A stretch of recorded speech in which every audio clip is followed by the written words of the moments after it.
everybody, Joe Joseph here for thedailysheeple.com, and this is your news shot. I want to go to naturalsociety.com as they have a great piece. The VA head has now come out in support of marijuana for vets with PTSD.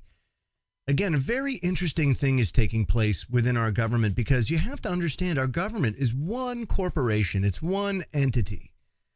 And one entity can't or isn't supposed to have multiple stances on things, on policy. And that's exactly what's happening now because all of the data that brought about the Controlled Substances Act was totally and completely fabricated in order to control people. You can go back to the Nixon tapes and listen to the plans being executed by President Nixon and his cronies. And to understand the war on drugs is pretty simple. You know, at the time when this was being floated, Nixon had two distinct enemies that he saw in his sick and twisted head. He had the hippies, who were staunch anti-war activists and protesters that were out there. And, of course, one of the things they did when they were protesting is they smoked weed and they got high. And he wanted to vilify them and put them in prison. Best way to do that, make marijuana illegal. It'll also sate your big business bubbas that didn't like marijuana or hemp getting in the way of some of their synthetic fiber production and other ways that hemp and marijuana could be beneficial to people. So he got that out of the way. And then, of course, there was the opiates.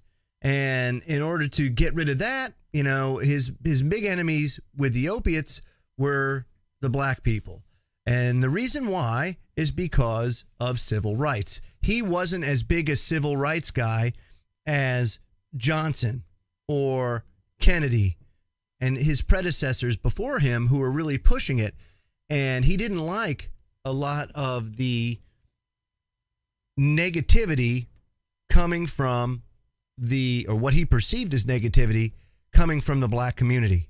So the best way to do it, pump the drugs into the inner cities, get people to deal them, and put them in prison.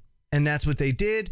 They were also really, these decisions were pivotal in establishing the private prison industrial complex.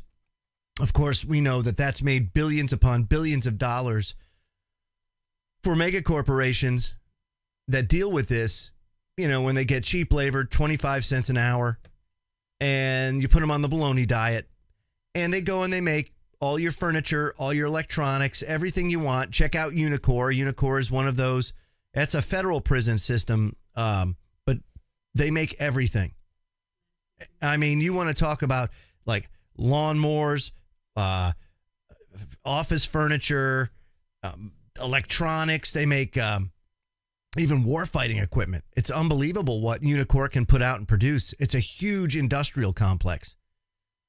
But the VA head actually came out in support of marijuana. Listen to this. It says President Donald Trump's stance on legalizing medical cannabis is a big question mark. And Attorney General Jeff Sessions, of course, he hates marijuana and has expressed his intent to stiffen drug penalties. But there is at least one person in government who sees the potential of marijuana as a medicine. And that person is Veteran Affairs Secretary David Shulkin. Shulkin, a holdover from the Obama administration, told reporters on May 31st, 2017, that he's interested in exploring how cannabis can benefit veterans wrestling with PTSD. The VA secretary stated, quote, "Right now, federal law does not allow us at the VA to look at the medical marijuana as an option for veterans. I believe that everything that could help veterans should be debated by Congress and by medical experts, and we will implement that law. So if there's compelling evidence that is helpful, I hope that people take a look at it and come up with the right decision, and then we'll implement that." Now, just last week, before Shulkin's statements, the American Legion, the country's largest vets organization, called on the Trump administration to clear the way for clinical research in the cutting-edge areas of cannabinoid receptor research. Currently, the VA doctors are not allowed to recommend medical cannabis to veterans because it remains Schedule I under federal law, meaning the government doesn't recognize its medical benefits. Heroin, in contrast, is Schedule II. And again, This is all put out and was all fabricated to create a pool to get basically nonviolent offenders, easy targets, low-hanging fruit into the prison system. Get them off the street. You know, and that is really what it's all about. If you go to the Department of Health and Human Services, they actually own a patent on medical marijuana and cannabinoid research. It's unbelievable. So here you have different agencies within one corporation with different stances on this, when really it should be a unified stance. Is it medicinal or is it not? Is it legal or is it not?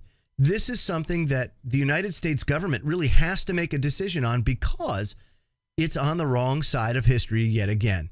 As we've learned many times in the past, prohibition doesn't work.